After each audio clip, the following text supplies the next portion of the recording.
الحمد لله الذي لا أول له ولا آخر له. الحمد لمن هو أعلى وأولى وأرفع. الحمد لمن قدر خيرا وخبال. والشكر لمن سوى حسنا وجمال. فرد صمد عن صفة الخلق، بريء أزلي سرمدي خلق الخلق كمال. ثم نشهد أن لا إله إلا الله وحده لا شريك له، لا شريك له ولا نظير له ولا وزير له ولا مشير له ولا مشير له ولا معين له. ونشهد أن سيدنا وسندنا ومؤيدنا مخدومنا منزومنا مقصومنا مقصومنا مقصودنا إمامنا محمدا عبده ورسوله. أما بعد فأعوذ بالله من الشيطان الرجيم. بسم الله الرحمن الرحيم. وإنك لعلى خلق عظيم. صدق الله العظيم وصدق رسوله النبي الأمي الكريم. ونحن على ذلك لمن الشاهدين والشاكرين. والحمد لله رب العالمين. اللهم صل على سيدنا محمد وعلى آله وصحبه وبارك وسلم. بزرگان محترم، حق تعالیٰ جل شانہ نے بے شمار نعمتیں مجھے اور آپ کو عطا فرمائی ہے. اس روئے زمین پر حق تعالیٰ جل شانہ نے مجھے اور آپ کو انگنت اور بے شمار نعمتیں عطا فرمائی. جس دن اور جس گھڑی میں میں نے اور آپ نے اپنی ماں کی گود میں آنکھیں کھولی، اسی وقت اسی گھڑی اور اسی سیکنڈ میں حق تعالیٰ نے اپنے بے شمار بندوں کو دنیا میں پیدا فرمایا. لیکن اس وحدہ لا شریک لہ ذات کا ہمارے اوپر اتنا احسان عظیم ہے اور اس کی مہربانی، اس کا فضل ہے کہ ہمیں ایمان والے گھر میں پیدا فرمایا. ورنہ جس وقت میں اور آپ جب کسی مندر کے پاس سے، کسی عیسائیوں کے چرچ کے پاس سے یا کسی ایسی جگہوں سے جہاں غیر مسلم اپنی پیشانے کو زمین پر رگڑتے ہوں، ان چیزوں کو دیکھتے ہوئے ہمیں اس نعمت کا بہت زیادہ شکر ادا کرنا چاہیے. اگر وہ حق تعالیٰ مجھے اور آپ کو یہ نعمت نہ دیتا تو میں اور آپ اس وقت اس گھر میں جمع نہ ہوتے. تو دنیا میں بے شمار نعمتیں بھی، ایمان اور کلمے کی نعمت یہ سب سے بڑی نعمت ہے اور سب سے قیمتی سرمایہ اور قیمتی خزانہ ہے جو اللہ نے اپنے خزانے سے عطا فرمایا. ورنہ جو لوگ ایمان میں نہیں تھے، جو پہلے اپنے مذہب کے اعتبار سے زندگی گزار رہے تھے اور اپنی منمانی کے اعتبار سے زندگی بسر کر رہے تھے، بعد میں جب اللہ تعالیٰ نے ان کو ہدایت دی اور وہ ایمان اور اسلام کے دائرے میں آئے تو ان کی زندگیاں بدل گئی. تو مجھے اور آپ کو یہ نعمت ملی ہے، اور نعمتوں کے بارے میں حق تعالیٰ جل شانہ کا ایک قانون اور ایک ضابطہ، ایک اصول ہے جو قرآن کریم میں اللہ تعالیٰ نے فرمایا۔ اللہ فرماتے ہیں لَئِن شَكَرْتُمْ لَأَزِيدَنَّكُمْ وَلَئِن كَفَرْتُمْ إِنَّ عَذَابِي لَشَدِيدٌ۔ اللہ فرماتے ہیں میرے بندو، اگر تم میری دی ہوئی نعمتوں کی شکر گزاری کرو گے، میری دی ہوئی نعمتوں کا صحیح استعمال کرو گے، تو میں تمہاری نعمتوں میں اضافہ کرتا چلا جاؤں گا۔ آگے اللہ فرماتے ہیں وَلَئِن كَفَرْتُمْ، اگر تم نے میری دی ہوئی نعمتوں کو استعمال کرنے کے بعد ناشکری کی، بغاوت کی، نافرمانیاں کی، تو یاد رکھو ان عذابی لشدید، میرا عذاب بھی سخت ہے۔ یہاں ایک بات سمجھنی ہے کہ دنیا کا ہر انسان مالدار ہو، غریب ہو، کالا کلر کا ہو، خوبصورت ہو، گاؤں کا رہنے والا، شہر کا رہنے والا، دیش اور ودیش میں رہنے والا، دنیا کے کسی بھی کونے میں رہتا ہو، ہر آدمی کی ایک ڈھونڈ اور ایک فکر یہ سوال ہے کہ میں اس نعمت کے اندر کیسے ترقی کروں، میں اس دنیا کی نعمتوں میں کیسے آگے بڑھ جاؤں۔ اور اس کے لیے آدمی وظائف تلاش کرتا ہے اور نہ معلوم کون کون سی چیزوں کو استعمال کرتا ہے۔ ہمیں کسی اور چیز کی ضرورت نہیں۔ حق تعالیٰ فرماتے ہیں اگر تم چاہتے ہو کہ تمہاری نعمتوں میں ترقی ہو، تمہاری نعمتوں میں اضافہ ہو، تو پھر میں نے تمہیں جو جو نعمتیں دی ہیں ان نعمتوں کا حق ادا کرو۔ اور حق دو طریقے سے ادا ہوتا ہے کہ شکر دو قسم کا ہے، دو طرح کا ہے۔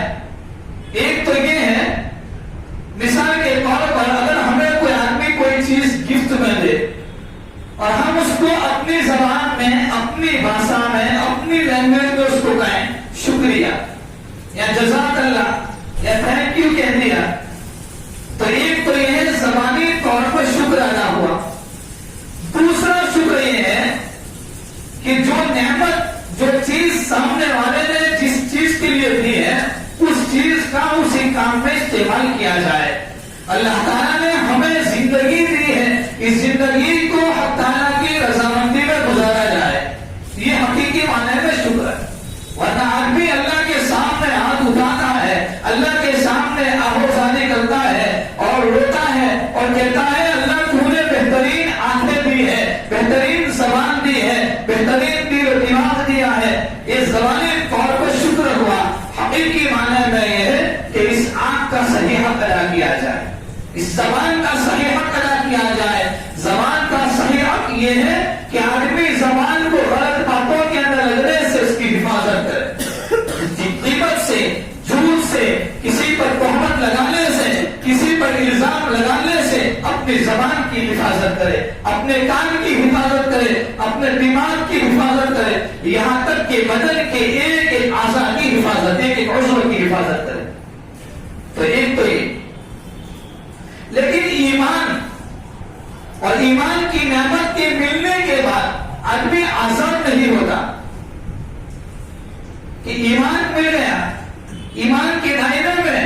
اور قرآن کریم میں حق تعالیٰ دوسری جگہ پر ارشاد فرماتے ہیں وَإِن تَتَوَلَّوْا يَسْتَبْدِلْ قَوْمًا غَيْرَكُمْ ثُمَّ لَا يَكُونُوا أَمْثَالَكُمْ۔ اگر یہ نعمت ہے اور ہم نے اس کی قدر نہیں کی تو اللہ ہم کو ہٹا دے گا، دوسرے لوگوں کو لے آئے گا جو اس نعمت کی قدر کریں گے اور وہ ہمارے مانند نہیں ہوں گے۔ تو خیر کہہ رہا تھا کہ آدمی کو اللہ تعالیٰ نے جو نعمتیں دی ہیں ان نعمتوں کا صحیح حق ادا کرے، لیکن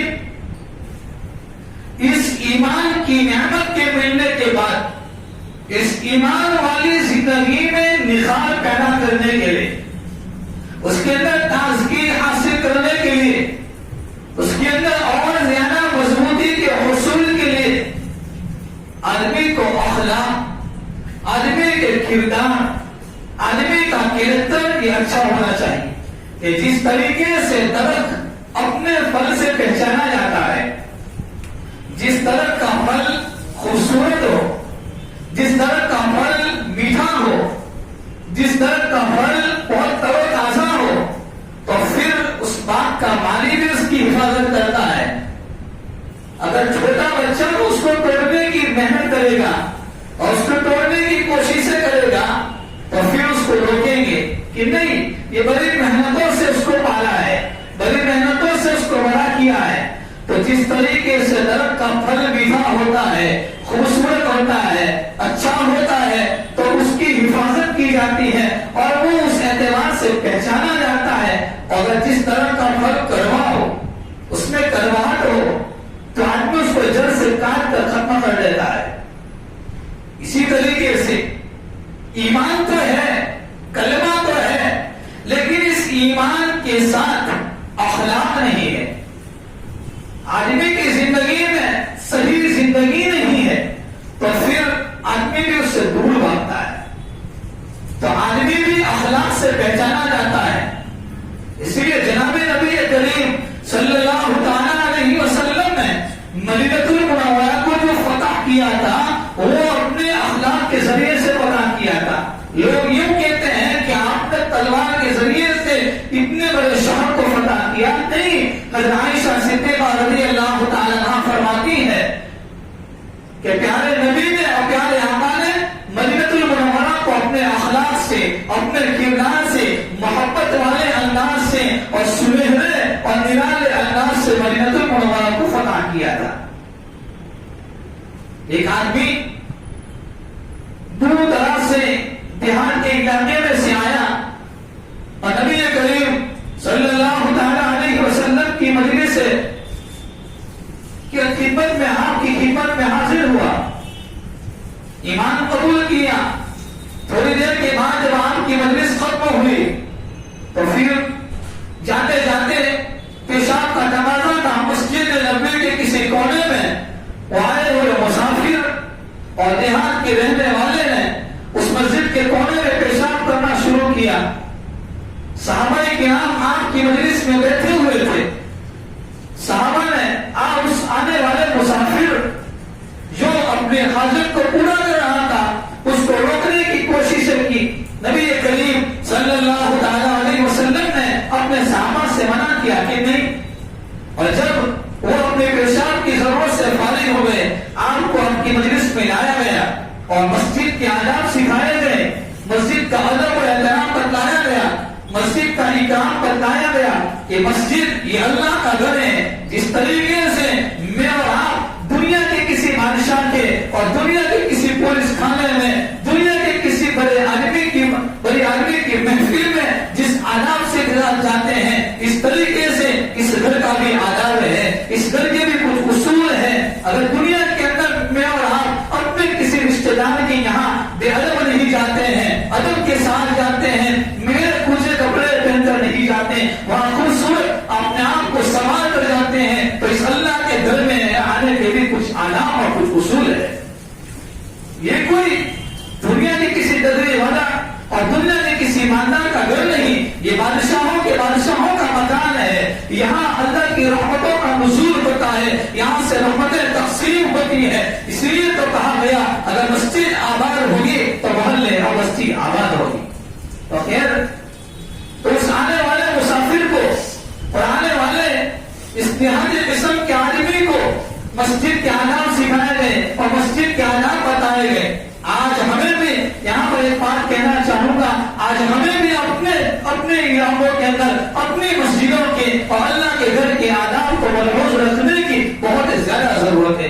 آج ہمارے گھروں کے اندر صفائی ہوتی ہے، ہمارے گھروں کے اندر ہر ساری چیزیں ہم کرتے ہیں، اگر اللہ کے گھر کا ادب و احترام ہم نہیں کریں گے تو پھر اور کون کرے گا؟ تو خیر، تو اس آنے والے مسافر اور دیہاتی کو پیارے نبی صلی اللہ تعالی علیہ وسلم نے محبت بھرے انداز میں ان کو مسجد کے آداب بتائے۔ اگر چاہتے آپ اس کی پٹائی کر سکتے تھے، اس کو برا بھلا کہہ سکتے تھے، لیکن ہمیں یہ سبق ملتا ہے کہ اللہ کے گھر میں پیشاب ہو جانے کے باوجود بھی اور گندا کرنے کے باوجود بھی آپ نے اس کو برا بھلا نہیں کہا۔ جب یہ دیہات قسم کا آدمی جب یہاں سے مجلس سے اٹھ کر اپنے علاقے میں گیا تو اپنے علاقے میں جاتے ہوئے اپنے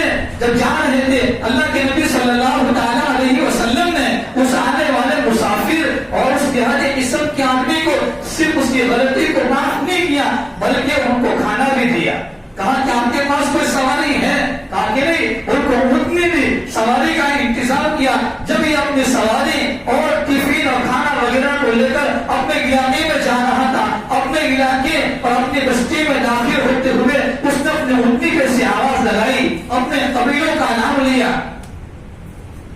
لوگ اپنے گھروں سے باہر نکلے، کیا بات ہے، کیا واقعہ ہے، کیا ہوا؟ تاکہ آج میں نے ایک ایسے معلم کو، آج ایک ایسے استاذ کو میں دیکھ کر آیا ہوں، ایسے مہربان اور ایسے مشفق آدمی کو میں دیکھ کر آیا ہوں جس سے پہلے میں نے کبھی ایسا مہربان اور مشفق استاد میں نے کبھی نہیں دیکھا۔ کیا ہوا کہ میں نے اللہ کے گھر کے اندر پیشاب کر لیا، لیکن آپ نے مجھے کبھی نہیں ڈانٹا، کبھی برا بھلا نہیں کہا، کبھی گالی گلوچ نہیں کہا، کچھ نہیں کہا، بلکہ معاف کرنے کے بعد میرے اوپر احسان کا برتاؤ کیا ہے۔ تو اس علاقے میں جانے کے بعد اور انہوں نے اس مسافر نے جب یہ پیغام پہنچایا تو وہاں کے اس علاقے کے لوگ، کئی لوگ آپ کی خدمت میں آ کر ایمان اور اسلام کے دائرے میں داخل ہو گئے۔ اس واقعے کے بعد میں ایک بات کہنا چاہتا ہوں، اگر ہم اس واقعے کو اور اس کے ذریعے سے مجھے اور آپ کو کیا سبق ملتا ہے؟ کیا صرف اگر ہم روزانہ اور ہر جمعہ کے بیانات کو سن کر اگر اپنی زندگی کو صرف ایسے ہی کر لیں گے تو صرف یہ تو کانوں کی سنوائی ہو جائے گی، کانوں کی لذتیں ہو جائیں گی؟ میرے بھائیوں، اس کے ذریعے سے سبق ملتا ہے، اگر ہمارے پاس بھی کوئی برا بھلا کہتا ہے، کوئی ہمارے پر انگلی اٹھاتا ہے تو ہمیں بھی اس کے ساتھ شفقت، پیار، محبت کا معاملہ کرنا ہے۔ اسی لیے تو اخلاق کے 3 درجے بتائے، 3 درجے ہیں۔ پہلا درجہ کہا کہ اخلاق عالیہ ہے، یہ اخلاق عالیہ جو موسیٰ علیہ السلام کے قوم کو عطا کیا گیا۔ کہا کیا ہوا؟ اخلاق عالیہ کس کو کہتے ہیں؟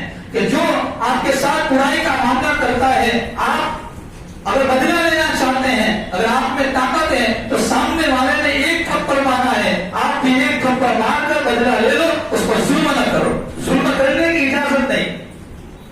اور دوسرا اخلاق کریمانہ وہ عیسیٰ علیہ السلام کی قوم کو عطا کیے گئے کہ اگر سامنے والا ہمارے ساتھ بدسلوکی کرتا ہے، سامنے والا تو اسی لیے تو عیسائی قوم اور کرسچن قوم اس بات پر فخر کرتی ہے اور اس بات پر ناز کرتی ہے، اگر ہمارے ایک گال پر، ایک رخسار پر اگر کوئی آدمی تھپڑ مارتا ہے، ہم دوسرا تھپڑ، دوسرا گال اس کو دے دیتے ہیں اور اس کو کہتے ہیں کہ دوسرا بھی مان لے۔ کہنے کا مقصد یہ ہے کہ سامنے والے کی غلطی کو معاف کر دینا اور سامنے پھر اس کے ساتھ اچھا سلوک کرنا۔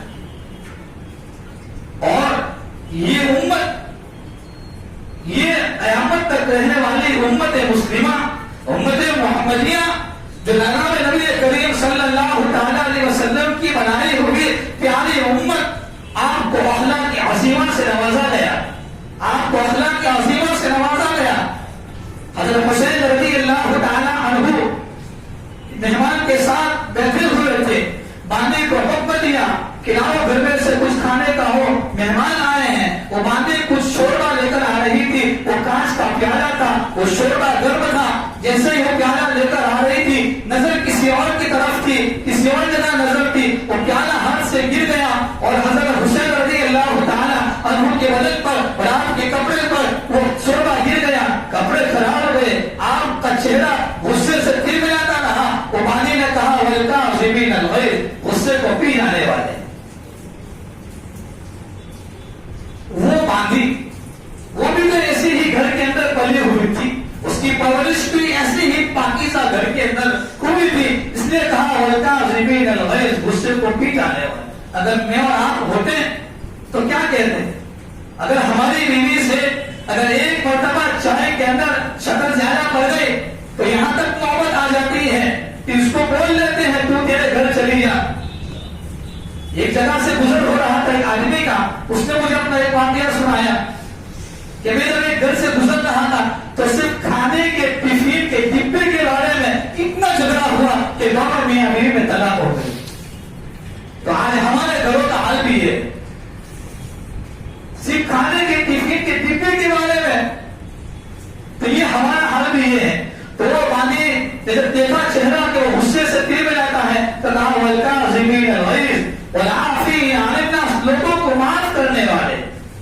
وَاللَّهُ يُحِبُّ الْمُحْسِنِينَ، جب اس نے کہا لوگوں کو معاف کرنے والے، حسین رضی اللہ تعالیٰ نے کہا جا میں نے تجھے آزاد کر دیا۔ وَاللَّهُ يُحِبُّ الْمُحْسِنِينَ، اللہ احسان کرنے والوں کو، اچھے کام کرنے والوں کو، نیکی کرنے والوں کو پسند کرتا ہے۔ بیوی سے، ہمارے بہن سے یا ہمارے اولاد سے اگر کوئی چیز کوئی غلطی ہو جاتی ہے تو پھر ہمیں اس کے ساتھ اچھا سلوک کرنا چاہیے۔ حکیم الامت حامد اللہ عنہ نے واقعہ لکھا کہ ایک آدمی نے اپنی بیوی کے ساتھ اپنے گھر کے اندر دسترخوان پر کھانا کھانے کے لیے بیٹھے ہوئے تھے، کھانے میں کچھ نمک زیادہ ہے،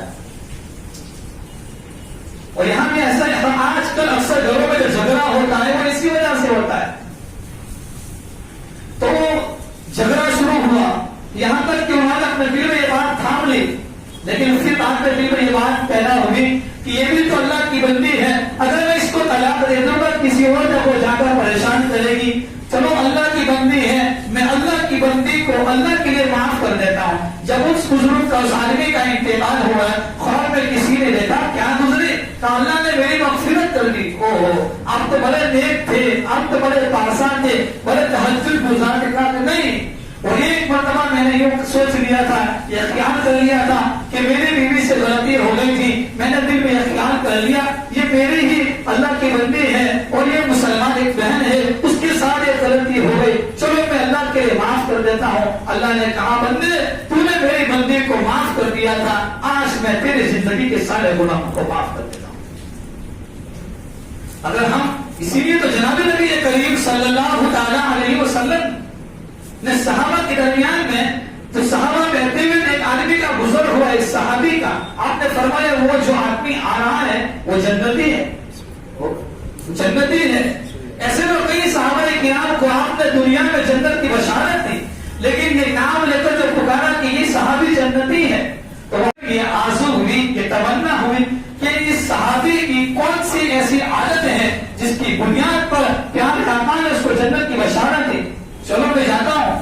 جب اللہ کے نبی کی مجلس سے اٹھ کر گئے اور اس صحابی کے پاس گئے اور کہا کہ میں آپ کے گھر پہ 3 دن مہمان بننا چاہتا ہوں، صحابہ میں تکلف نہیں تھا، جو تھا وہ سینہ سارا اپنی زبان پر کہہ دیتے، ہمارے ایسا تکلف نہیں، تکلف میں تکلیف ہوتی ہے، تکلف جتنا ہوتا ہے اس میں اتنی زیادہ تکلیفیں ہوتی ہے۔ تو خیر کہہ رہا تھا کہ وہ صحابی گئے اور کہا کہ میں 3 دن آپ کے گھر پہ مہمان بننا چاہتا ہوں، ٹھیک ہے۔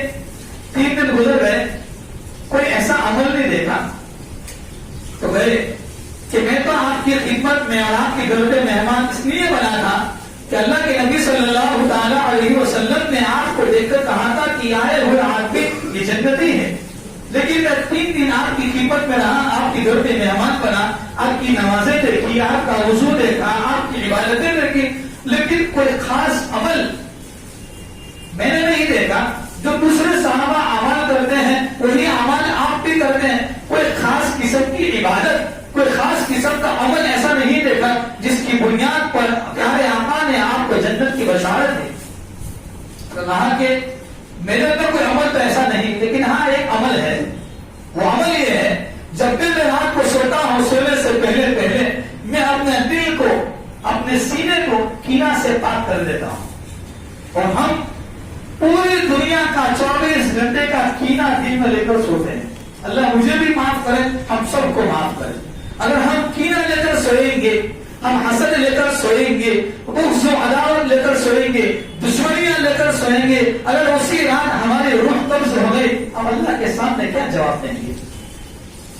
تو کہا کہ کوئی عمل نہیں ہے، ایک ہی عمل ہے، شاید اس عمل کی وجہ سے، عمل یہ ہے کہ میں رات کو سونے سے پہلے پہلے پورے دن میں جس کے ساتھ جو عمل ہے میں اپنے دل کو سب کے ساتھ پاک کر دیتا ہوں، صاف کر دیتا ہوں، میرے دل میں کسی کے بارے میں بغض و عداوت، حسد اور دشمنیاں نہیں ہوئی۔ تو آج اخلاق کی جو بات کر رہا تھا اس میں سب سے بہتر ہے کہ ہم اپنے قلب کو، اپنے دل کو پاک اور صاف رکھیں، اپنے دلوں کو صاف کرنے کی ضرورت ہے۔ اگر یہ دل صاف ہو جائے گا، دل صاف صاف ہو جائے گا، دل اندر سے پاکیزہ ہو جائے گا، تو پھر اللہ کی محبتیں بھی آئیں گی اور اللہ کی طرف سے رحمتوں کا نزول بھی ہوگا۔ جس طریقے سے جمعہ کا دن ہے، سارے آدمی غسل کرتے ہیں اور سارے آدمی غسل کر کے آئے ہیں، کبھی کبھی جب اپنے ہاتھ سے بالٹی جب اپنے بدن پر آپ کو جو پانی بھر کے اپنے بدن پہ ڈالتے ہیں اس وقت یہ بھی تو سوچنا چاہیے کہ میری زندگی کا ایک دن تو وہ بھی آنے والا ہے، نہ معلوم کون میرے بدن پر پانی ڈالے گا۔ صرف ہماری زندگی ایمان اور کلمے کے دائرے میں رہ کر اپنے آپ کو ایسا اور ایسا مطمئن بنا لیا کہ اب ہمارے بعد ہم سیدھے جنت میں جائیں گے. نہیں، اخلاق، ہمارا دوسروں کے ساتھ معاملہ، ہمارا دوسروں کے ساتھ رہن سہن، ہمارے طرف سے کسی کو کوئی تکلیف نہ ہو. ہم کسی کے ساتھ کچھ ہو جائے ہم اس کو دل سے معاف کر دیں، اس کے ساتھ معافی. اسی لیے تو کہتے ہیں ایک اللہ والے کے بارے میں، بلکہ حضرت پیر ذوالفقار نقشبندی دعوت اللہ علیہ، ان کی حضرت پیر حبیب صاحب رحمت اللہ تعالی علیہ کے بارے میں لکھا ہے کہ جب وہ ایک مرتبہ امامت کرا رہے تھے، اور امامت کو کے وقت جب وہ ایک مرتبہ اپنی بیوی کے ساتھ ہدایت کے ساتھ کچھ ایسی بول چال ہو گئی، جب امامت کے لیے آ رہے تھے تو واپس راستے سے مڑ گئے. لوگوں نے تعجب کیا کہ حضرت آپ روزانہ وقت پہ آتے ہیں، آج کیا معاملہ ہوا؟ تاکہ آج میری بیوی کے ساتھ کچھ میری بول چال ہو گئی تھی، کچھ انبن ہو گئی تھی. میں نے چاہا کہ میں مصلی پہ جا کر نمازیں پڑھاؤں، اس سے پہلے میں اپنے قلب کو، اپنے دل کو پاک صاف کر کے آؤں. اگر میں اور آپ تہجد بھی پڑھیں، قرآن کی تلاوتیں بھی کریں، ذکر و اذکار بھی کریں، تسبیحات کا اہتمام بھی کریں، لمبی لمبی دعائیں بھی مانگے، اگر مجھ سے کوئی ناراض ہے، اگر میں نے کسی کے ساتھ بدسلوکی کی ہے، اگر میں نے کسی کا حق دبایا ہے، اسی لیے تو پھر اللہ کے نبی صلی اللہ تعالی علیہ وسلم نے فرمایا ہے اتدرون من المفلس. صحابہ جانتے ہو مفلس کون ہے؟ صحابہ نے کہا نہیں، المفلس فینا من لا درہم له ولا متاع، کہ میرے امت میں مفلس، کنگال، کنجوس آدمی وہ ہے کہ جس کے پاس مال و دولت نہ ہو، پیسہ نہ ہو. کہ نہیں، میری امت کا مفلس وہ ہے جو نمازیں لے کر آئے گا، قرآن کی تلاوت لے کر آئے گا، راتوں کو 4 بجے اٹھ کر اللہ کے سامنے روتا ہوا دعائیں لے کر آئے گا، ذکر و اذکار لے کر آئے گا، تسبیحات لے کر آئے گا، زکات پہ زکات اور حج پہ حج کیے ہوں گے، عمرے پر عمرے کیے ہوں گے، پہلی سب میں نمازیں پڑھتا ہوگا، سب کچھ کیا ہوگا، لیکن دنیا میں کسی پر حق مانا ہوگا، کسی کی زمین لے لی ہوگی دنیا میں. اسی لیے جو حدیث پاک کہتا ہے، اللہ کے نبی نے فرمایا اگر دنیا میں کوئی آدمی ایک بالش، ایک محض زمین ناحق طور پر قبضہ کر لیتا ہے، کل قیامت کے دن سارے زمینوں کا طوق بنا کر اس کے گلے میں ڈال دیا جائے گا.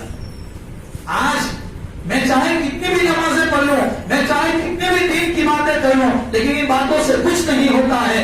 دوستوں، اپنی زندگی کو اور اپنے قلب کو اندر سے پاک اور صاف کرنے کی ضرورت ہے، اپنے دلوں کو صاف اور شفاف رکھنے کی ضرورت ہے. یہ دل صاف ہوگا، دلوں میں اللہ کی محبتیں آئیں گی، اللہ کی عظمتیں آئیں گی، تو پھر ہماری دنیا کی زندگی بھی بنے گی، ہماری اخروی زندگی بھی بنے گی. ورنہ صرف دنیا کے اندر ہم اپنا وقت برباد کر کے اپنی زندگی کی سانسیں پوری کر کر چلے جائیں گے اور کچھ ہمارے ہاتھ میں نہیں آئے گا. اصل مسئلہ میرا اور آپ کا دنیا کا نہیں ہے، اصل مسئلہ میرا اور آپ کا آخرت کا ہے. آخرت کا ہے کہ آخرت اسی لیے تو کہا، ایک بزرگ سے کسی نے پوچھا آپ اچھے یا کتا اچھا، آپ اچھے یا کتا اچھا؟ کہا کہ نہیں، اگر میرا خاتمہ اگر ایمان پر ہوتا ہے تو میں کتے سے اچھا ہوں، اگر میرا خاتمہ اگر ایمان پر نہ ہو تو مجھ سے اچھا تو کتا ہے جو گلیوں میں پھرتا ہے. اللہ کے نبی صلی اللہ تعالی علیہ وسلم نے زندگی کی ہر چیزیں ہمیں بتائی ہے. جس میں آخری وقت میں یہ بات کہنا چاہوں گا، اپنی زندگیوں کو بدلنے کے لیے ہمیں سب سے پہلے جو چیز کرنے کی ضرورت ہے وہ اپنے دلوں کے اندر سے ارادوں کو مضبوط کرنے کی ضرورت ہے. اگر آدمی کا دل اندر کا ارادہ اور اس کو مسمت پختہ نہیں ہوگا تو پھر آدمی کچھ نہیں کر سکتا ہے. آدمی جب کھیت میں جانا چاہتا ہے لیکن راستے میں ایسی جھاڑیاں لگی ہوئی رہتی ہو اور دور سے دیکھتا ہے میں کیسے کھیت میں پہنچوں گا، میں کیسے جاؤں گا بازار میں، اس لیے کہ ابھی تو ساری دکانیں بند ہیں، لیکن آدمی محنت کرتا ہے، ہمت کر لیتا ہے تو ہمارا صبح کا بھٹکا ہوا شام کو واپس آ جائے اس کو بھٹکا ہوا نہیں کہتے ہیں. ہماری زندگی ابھی باقی ہے، نہ معلوم کتنے سانس ہے، کتنی دریا ہے، ہمارے پاس ابھی بھی وقت ہے اللہ کے سامنے توبہ کرنے کی، اللہ کے سامنے آہوزاری کرنے کی. اور صرف یہ آہوزاری اخلاق کی بات کی ہے، اس میں یہ حق والی بات آئی ہے کہ جس کا جو حق ہمارے اوپر باقی ہو دنیا میں اس کے حق والا کر. قیامت کے لیے نیکیاں دی جائیں گی. پوری زندگی زنا نہیں کیا ہے، دوسروں کے زنا کے بوجھ ہمارے سر پر آئیں گے. پوری زندگی ہم نے تہجدیں پڑھی ہے، دوسروں کی نماز، دوسروں کی بے نمازیوں کا بوجھ ہمارے سر پر آئے گا اور ساری زندگی کی عبادتیں کے ہونے کے باوجود جہنم میں رسید کر دیا جائے گا. یہاں دنیا میں معاملہ یہ ہوگا، اگر ہم نے کسی کے ساتھ بدسلوکی کی ہے، اگر ہماری پہنچ ہے، ہمارے تعلق ہے، ہماری ویلیو ہے، سفارش کا معاملہ ختم ہو جائے گا. کل قیامت کے دن کسی کی سفارش نہیں چلے گی. جہاں اللہ کا دربار لگا ہوا ہوگا, جہاں اعلان ہوگا کہ حق والوں کو حق دیا جائے گا, جہاں بے سنگ والے بکری کا حق دیا جائے گا, تو میرا اور آپ کا معاملہ یہ اشرف المخلوقات ہے, انسان ہے, اور انسانوں میں سے بھی وہ انسان ہے جس کو اللہ نے ایمان اور کلمے کی نعمت عطا فرمائی ہے. اللہ مجھے اور آپ کو اس نعمت کی قدر دانے کی توفیق عطا فرمائے. دوستو, حالات اتنے نازک ہیں, ان حالات کے نازک کے اندر ہمیں صرف زبان پر تذکرہ کرنے کے بجائے اپنی زندگی کو صحیح بدلنے کے لیے سب سے پہلا ارادہ مضبوط کرو. اپنے اعتبار سے روزانہ صدقہ و خیرات دینے کا اہتمام کرو. جس سے جو ہو سکے وہ صدقہ دے, چاہے 1 روپیہ صحیح, چاہے 50 پیسے صحیح, جس سے جو ہو سکے وہ روزانہ صدقہ دینے کا اہتمام کرے. اور تیسری چیز ہے آدمی دعاؤں کا خاص اہتمام کرے. دعا, آج ہم دنیا والوں کے پاس ہاتھ پھیلاتے ہیں, اور جو رب دینے کے لیے بیٹھا ہوا ہے, جو جس کے دروازے کھلے ہوئے ہیں, اس کے سامنے ہاتھ نہیں پھیلاتے. تو پھر یہ ہماری بدبختی ہے. اسی لیے ہم اللہ کے سامنے ہاتھ اٹھا کر معافی مانگے. اور یاد رکھو, ایک بات ہر جگہ میں کہتا ہوں, جب آدمی دعا مانگتا ہے اپنے موبائل کو سوئچ آف کر دو. کوئی چیز نہیں, نہ ہماری بیوی نہ بچے, کوئی نہیں, اکیلے میں اور آپ, اللہ بس, ہمارے ساتھ اس طرح کوئی نہ ہو. ہم اکیلے ہوں اور ہمارے ساتھ اللہ کے ساتھ ایسا تعلق چھوٹا ہے, ایسی محبت آ جائے کہ اپنی پوری زندگی کے گناہوں کو اللہ کے ساتھ معافی مانگ لے. اللہ معاف کرنے کے لیے تیار ہے. اللہ سب سے پہلے مجھے ہم تمام کو ان باتوں پر عمل کرنے کی توفیق عطا فرمائے, خصوصاً جن لوگوں کے حق باقی ہو. اللہ موت سے پہلے ان تمام کے حقوق کو ادا کرنے کے اللہ مجھے بھی ہم تمام کو توفیق کامل عطا فرمائے. اور سب سے بڑی بات یہ ہے, اللہ نے ایمان کلمہ دیا ہے. ایک دعا بتاتا ہوں جو اکثر جگہ بتاتا ہوں